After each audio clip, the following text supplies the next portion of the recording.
8 महिन्यांपूर्वी बीडच्या मस्साजोगचे सरपंच संतोष देशमुख यांची निर्घृण हत्या केली गेली। ती हत्या अजून महाराष्ट्र विसरलेला नाहीये। ती हत्या झाल्यानंतर संपूर्ण महाराष्ट्र हळहळल्याचं आपल्याला बघायला मिळालेलं होतं।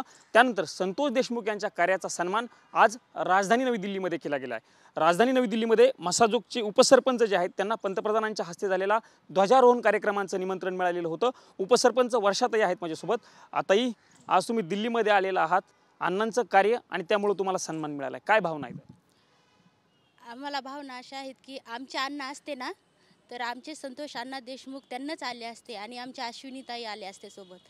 हा त्यांचाच हे होता मान, पण त्यांची अशी घटना झाली की त्यासाठी ते येऊ शकले नाहीत। आणि परत त्यांना कार्य केलेलं असं होतं की लय छान होतं। त्यांना पाणी फाउंडेशनचं जलशंभराचं काम केलं, खोदकामाचं काम केलं, नदी खोदकरणाचं आणि पाणी फाउंडेशनचं हे पूर्ण कामं केलेले आहेत आमच्या संतोष भैया देशमुख यांना आणि धनंजय भैया देशमुख यांना खूप खूप गावाला छान मदत केलेली आहे। गावचं काम चांगलं केलेलं आहे, म्हणून त्याच्यासाठी आम्हाला इथपर्यंत यायला संधी भेटलेली आहे। आमचे अण्णा असते ना तर आमचे अण्णा खुशीनं आले असते। आम्हाला असती खंता वाटते की आमचे संतोष अण्णा नाहीत म्हणून आम्हाला खूप वाईट वाटतंय आणि आम्हाला माहीत नव्हतं की आम्ही इथपर्यंत येतो म्हणून। आम्ही साधारण माणसं आहोत, ते नाहीत म्हणून त्यांच्या अनुपस्थितीत ते नाहीत म्हणून आम्हाला खूप दुःख वाटते। जलसंधारणाच्या कामासाठी तुम्हाला हा सन्मान मिळाला, त्यासाठी बोलवले। कशा पद्धतीने गावात तुम्ही कामं केलेली आहेत? आम्ही नदीचं खोदकरण काम केलेलं आहे, लय भरपूर केलेलं आहे, म्हणून आम्हाला पुरस्कार भेटला आहे। आणि आमचं मस्साजोगचं महाराष्ट्रातून पहिला नंबर आलेला आहे। आमच्या अण्णांनाच हे सगळं करणार होते काम आणि त्यांनाच केलेलं आहे असं समजायचं की आमचे धनुभैया देशमुख यांनाच। म्हणजे आजची इथली उपस्थिती संतोष अण्णांमुळे असं म्हणायचं? हां, आमची उपस्थिती म्हणायचं का? ते त्यांना नाहीत म्हणून तर आम्हाला इथपर्यंत यावं लागलं ना। मी उपसरपंच असल्यामुळे मला इथपर्यंत ते नाहीयेत, भावना काय आहेत नेमकं? ते असायला पाहिजे होते, असायला पाहिजे होते। त्यांना असते ना तर छान वाटलं असतं, ते नाहीत म्हणून आम्हाला लय दुःख वाटते। ताई, संतोष अण्णांची हत्या होऊन 8 महिने पूर्ण झाले तरी अजून काही आरोपी मोकाट असल्याचं बघायला मिळतं। कृष्ण आंधळेचं नाव येतंय, तो अजून सापडलेला नाही। जे सापडले त्यांना अजून शिक्षा झाली नाही। काय भावना काय किंवा काय तुमची मागणी काय? माझी मागणी अशी हीच एक आहे की पूर्ण मारेकऱ्यांना पकडा, ते कृष्ण आंधळ्याला बी पकडा, कठोरातली कठोर त्यांना शिक्षा द्या आणि त्यांना फासावर लटकावा। माझी एवढीच विनंती आहे कळकळीत। तुम्ही भावना अनावर झाल्या, तुम्हाला दिसतंय, तुमच्या डोळ्यात पाणी आहे। पण आज ज्यावेळेस मोदी बोलत होते शेतकरी आणि त्या सगळ्या अनुषंगाने, त्यावेळी अण्णांची आठवण झाली? हां, अण्णांची आठवण झाली की असं वाटलं की अण्णा असते तर तेच आले असते, अण्णा असते तर त्यांचाच विंचय हे झाला असता, इथं त्यांचा कार्यक्रम त्यांना पार पाडला असता, सत्कार झाला असता, त्यांना पुरस्कार भेटला असता आणि पुरस्कार भेटला त्यांना काम पूर्ण छान काम केलं म्हणून हे आमच्या गावाला पुरस्कार भेटलाय। आगामी काळामध्ये अण्णांच्या अनुपस्थितीमध्ये तुम्ही कशा पद्धतीने काम सुरू, कारण आता सरपंच ते होते, उपसरपंच तुमच्याकडे सगळी जबाबदारी आहे। हां, मग काम करणार ना आम्ही। वर्षाताईंचे पती आहेत माझ्यासोबत बोलण्यासाठी।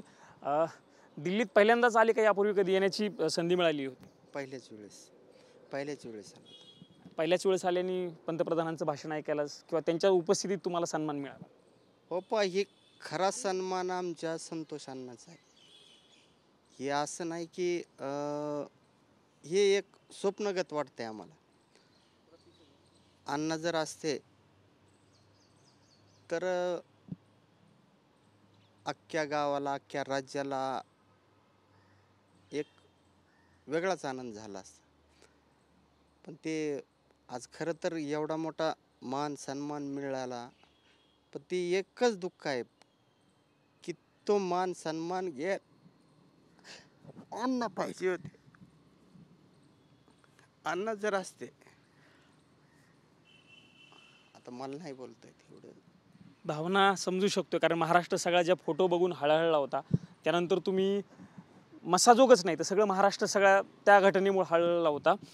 मागच्या काही काळापासून त्यांचे देवेंद्र फडणवीस साहेबांना सांगते की माझी कळकळीची विनंती, त्यांना फासावर लटकावा। माझी कळकळीची विनंती आहे त्यांना की त्यांना जितक्या मारेकरी आहेत ना तितक्यांना फासावर लटकावा। तेच आम्हाला फक्त दाखवा, आमच्या अण्णाला फक्त न्याय द्या। अपेक्षा आहे फासावर लटकतील अशी? आम्हाला पूर्ण गावकऱ्यांना अपेक्षा आहे की त्यांना फासावर लटकवलेलं बघायचं आहे. तुमचं कुटुंबाशी त्यांच्या बोलणं, कारण वैभवी आहे होत्या 12वीला, अण्णांच्या मिसेस, त्यांच्याशी काय तुमचं बोलणं होतं? बोलणं होतंय ना. मी ताईकडं जाते, आत्याकडं जाते, संतोष अण्णा देशमुख यांच्या आईकडं भेटायला. घरगुती संबंध तुमचे? आमचे घरगुती संबंध आहेत. आम्ही एका कुटुंबातले असल्यामुळे आमचा संबंध रोजचा आहे. येताना काय त्यांच्याशी बोलणं झालं होतं? मी आत्याला भेटून आले, संतोष अण्णा देशमुख यांच्या आईला, धनुभैया देशमुख यांना भेटून आले, वैभवीला भेटून आले, सगळ्यांना भेटून आले मी. जेव्हा तुम्हाला माहीत झालं की आपल्याला दिल्लीला बोलवलंय, तर पहिल्या भावना काय होत्या तुमच्या, किंवा तुम्हाला ते नेमकं सांगितलं कसं, तुम्हाला समजलं कसं की आपल्याला दिल्लीला बोलवलंय? आमची निवड झाली गावाची जल फाउंडेशन याच्यातून. मग आम्हाला असं वाटलं की धनुभैया देशमुख यांना सांगितलं की आपली निवड झाली, तुम्हाला दिल्लीला जायचंय. मला अशी खंत वाटली की आमचे अण्णा असते तर अण्णाच गेले असते, असं वाटलं. वाईट वाटलं त्यावेळेस. अण्णांना नेमकं लागलं अण्णा नाहीत ते. अण्णांना श्रद्धांजली कोणची ठरेल? अण्णांना श्रद्धांजली कोणची ठरेल? कारण आरोपी आणि आरोपींना कठोर शिक्षा द्या ना.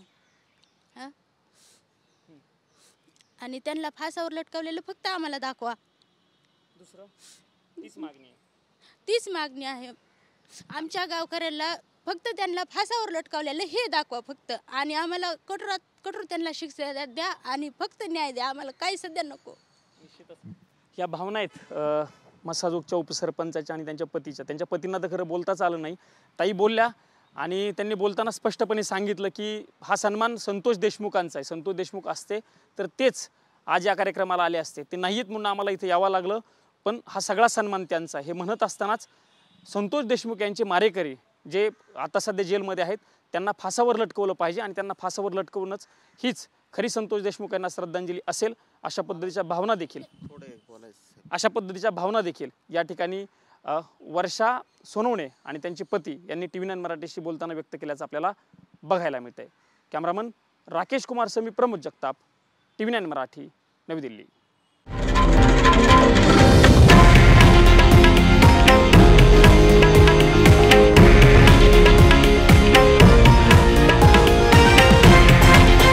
हे आहे देशातील नंबर 1 न्यूज नेटवर्क आणि आपण पाहत आहात TV9 मराठी, एकमेव.